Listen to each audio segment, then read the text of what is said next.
Today, down in the comments, I want to know, what are the horror conventions you frequent? We live in different parts of the country. I live in Philadelphia, the northeast coast of the United States. So I go to Rock and Shock in Worcester. I go to Monster Mania in Cherry Hill, New Jersey. I go to Chiller Theater sometimes.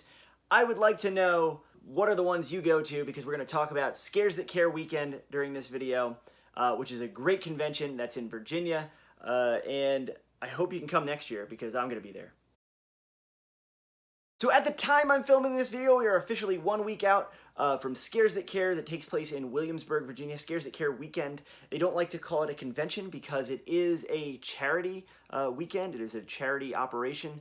They give the money they raise to burn victims, terminally or chronically ill children, mothers in need. They give the kind of till every year they split it among like 3 or 4 different people who are in dire need of help. And it's a really nice organization and charity to be at least even a little bit associated with, to be giving to. And they throw a hell of a party every year in Williamsburg, Virginia. This was the 5th Scares That Care. This was my 4th. I've been going since the 2nd year. And because I can't stop wearing my my name tag, that's not true, I just put it on for this video, but because I can't stop wearing my name tag, I was actually officially a guest this year, which is really cool.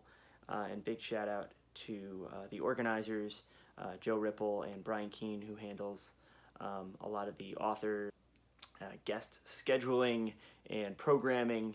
But everyone there, the whole team, they do an incredible job every year, and it's a great con to go to, especially if you are at all near the East Coast, whether you're in the north or south, because it's kind of in the middle there. But it's a great show every year, and me and my friends go. But today, we're not going to talk about the convention so much, but because this is YouTube, we're going to talk about the physical, commercial aspect of the convention, the haul, all the crap that I bought while I was at the show. And while we go through, I'll shout out different people that I got to talk to, got to spend time with, got to hang out with at this beautiful extended weekend that went from Thursday to Sunday. It's such fun. You really got to come out. So this countdown is going to be very book heavy. There is a movie. I did pick up a movie, but I'm going to talk about the books first, and then we're going to get to the movie that I bought. But I got a lot of stuff. I bought a lot of books, usually when I'm selling books, usually when I'm selling my own books, when I'm a guest at cons, and I'm like, all right, I want to get as much cash as possible. Usually I don't spend money on books, but this was such a good year, and there were so many cool people that I wanted to meet, wanted to get signed books from, that I kind of couldn't help myself, and it kind of spun out of control. So we're going to talk about that. We'll talk about the books that I got. We'll talk about the merch and pins and stuff that I got.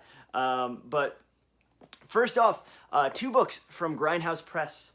Block by C.V. Hunt, which I'm not going to say the name over again, lest I get demonetized by YouTube, but this is a book from C.V. Hunt, the author of Ritualistic Human Sacrifice, one of the 2 publishers responsible for Grindhouse Press, the wonderful Grindhouse Press that just put out my friend Scott Cole's book, Triple Axe. But they were, as always, wonderful at the con. We went to their room party, just super cool people. I think that they're Midwesterners, so I think that's like probably part of it. But that doesn't explain at all C.V. Hunt's fiction, because if you like extreme horror with a brain, if you like hardcore horror with a social and political leaning to it, you are going to like C.V. Hunt's work. It stacks up. Especially Ritualistic Human Sacrifice stacks up with kind of the best of Edward Lee, the best of Lehman, but she is incredible, and this is her new short novel novella block. Oh, I said it again. I also got John Wayne Communal's Scummer. John Wayne Communal, also published through Grindhouse Press, and they do a beautiful job with these spines. They kind of line up nice. They're numbered. It's like the criterion of indie grindhouse literature. But John Wayne, I have his book, Death Pacts and Left-Hand Paths. I didn't buy it paperback. I bought it ebook. So this time I was like, John Wayne, I need you to I need you to sign something. He's a nice guy from Texas. Look at that. He drew all over it. He put a little skull on there. Super cool guy. Really looking forward to reading this because I hear really, really good things about his work. Just a super funny, warm guy in person, so I imagine there's going to be some kind of juxtaposition in this book. Pivoting a little bit because I like epic fantasy and grimdark fantasy, I picked up the first in a newer series from James A. Moore. James A. Moore was one of the guests of honor at the show. I'm big into his book, his book series, The Seven Forges. So I was like, you know what? If I'm gonna get him to sign something, I'll start the new series and I'll get him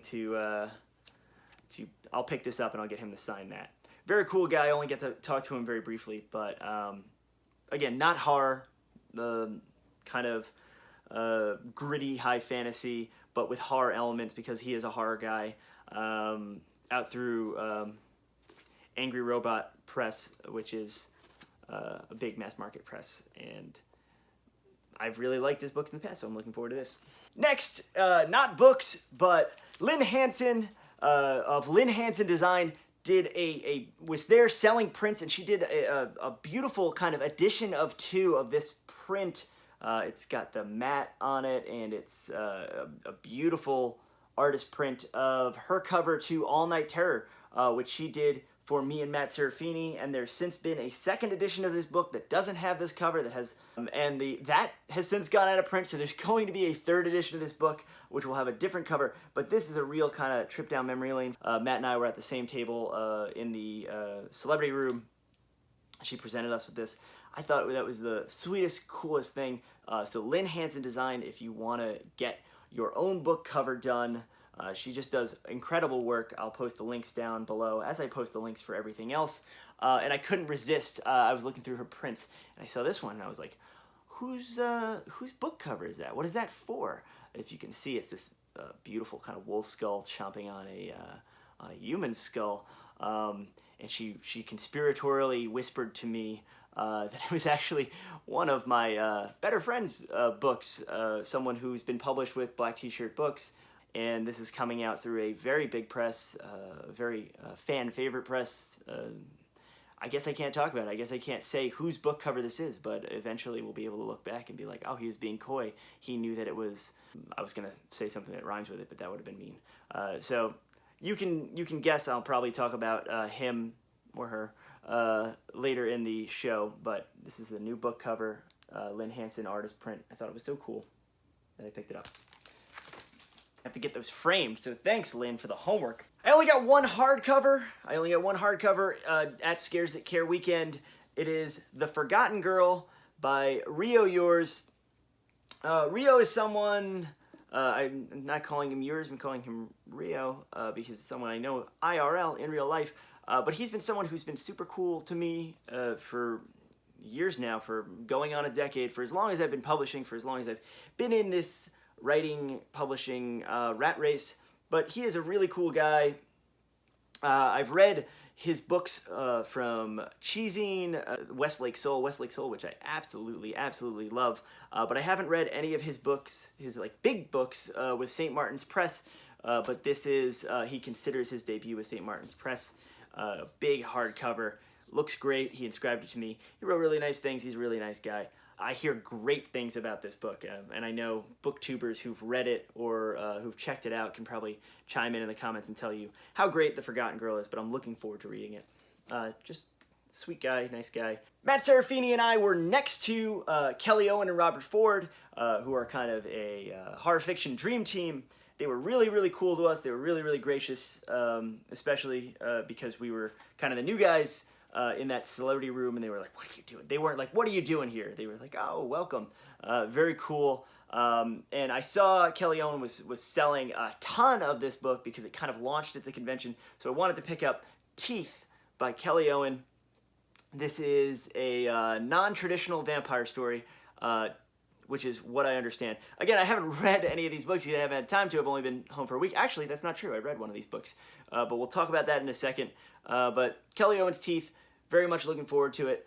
Two people that kind of weren't set up to sell books, but kind of came by the table and had books on them, so I shook them down, were Jessica McHugh, and she wrote The Green Kangaroos here, and she gave me a copy of that. Very, very cool. Very, very cool person. I've known her online forever. Her just general online presence is super pleasant and super positive, so I would highly recommend you check out Jessica McHugh. Paul Michael Anderson. Not Patrick Michael Anderson, which I made the terrible mistake of referring to him as Patrick, which I don't know, it's at the third day of a con, like late in a Saturday when you've been staying up all night. Probably not the time to meet new people or meet people you know online and just completely blow their names. But Paul was cool enough to be like, don't worry about it. Very cool guy. This has a blurb from Jack Ketchum. It has a introduction by Bracken McLeod, who is another person I saw down at Scares That Care, another person whose work I appreciate and love deeply, especially knowing them as a really cool guy. But he wrote the introduction to this. It's a short story collection. Looking forward to kind of jump around here, seeing what his short fiction's like. Oof.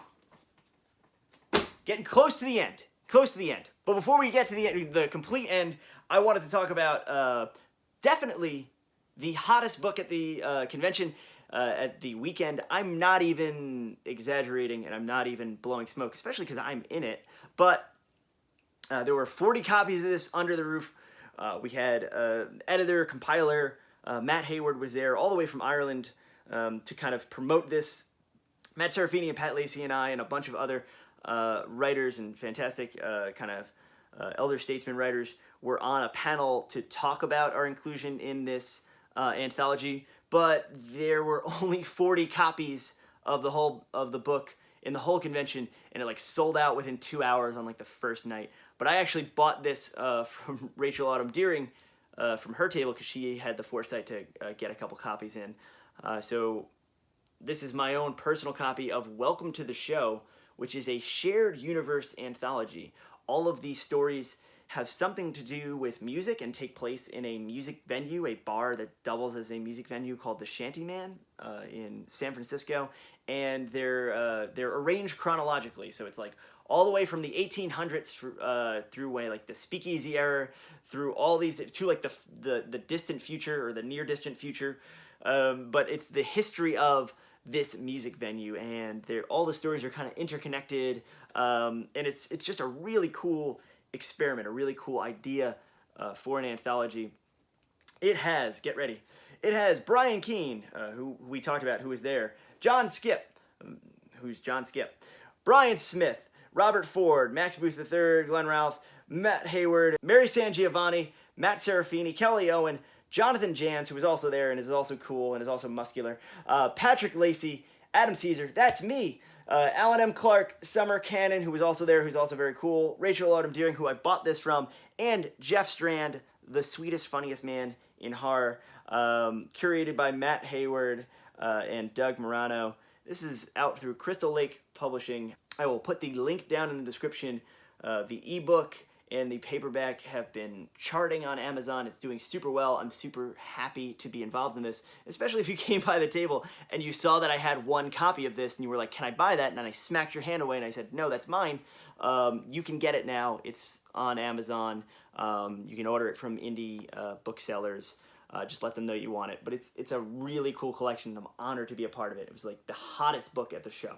Here we got the only movie. I know. You look at all this and you're like, he only bought one movie? I only bought one movie because I was in a book mood, guys. But I only bought one movie. It's Wrestle Massacre. I don't really know much about this film. It's by a production company called Fuzzy Monkey Films. They were there kind of hustling just like we were. They had a stand in the dealer's room, had a bunch of different films, but this was their new one. I figured I'd check it out because Rose, one of the stars of the film, came by the table, picked up one of my books, and she was telling me about it, and I was like, that sounds really cool, and if I'm going to pick up one movie, I guess I will pick up Wrestle Massacre, but it sounds really, really cool. The stills on the back make it look like it's no slouch. The production value level. So I love indie film. I love indie horror film. I wanted to pick this up. I'll let you know once I throw the disc in how much I like it. Now I know it's a phase, or maybe it's a phase. Don't call it a phase, but enamel pins are kind of the new hotness at horror conventions in horror fandom. You know, Mondo puts them out. All these smaller companies like Rat Knife and all these different companies put them out. Pseudo Ludo put out these beautiful enamel pins, and I've been limiting myself when I go to cons. I'm like, okay, if I'm gonna get an enamel pin, I'm just gonna get one. I'm gonna limit myself to one enamel pin. And Scares That Care weekend was the weekend that I broke that, and I bought two, but I kind of have a workaround for why I did it. The first one, this is from Knee High Horror. This is a pin from Audition. Look at that, beautiful. One of my absolute favorite films, Takeshi Miike's Audition. Absolutely one of my favorite films based on the Ryu Murakami novella. But I love this movie, and I had to pick up this pin. And then I saw another pin that I really wanted, but it wasn't horror. So I was like, you know what? That's okay. I said one horror enamel pin, which is not really the deal I made with myself. But this beautiful Beast Wreck Miss Pac-Man pin, just the kind of pin-up style Miss Pac-Man from the side of the arcade cabinet. If you've read my book, Zero Lives Remaining, you know that I have a special affinity for Miss Pac-Man, and I had to own that. That's super cool. Look at that. Yeah. Yeah. All right. And the last book I'm going to talk about is the book that I've actually started reading. I'm actually only a few pages from the end as of filming this. This is Husk by Rachel Autumn Deering. Deering was really cool. She was really nice. I liked meeting her. I know she was under the weather for part of the convention, but I'm glad I picked up this novella.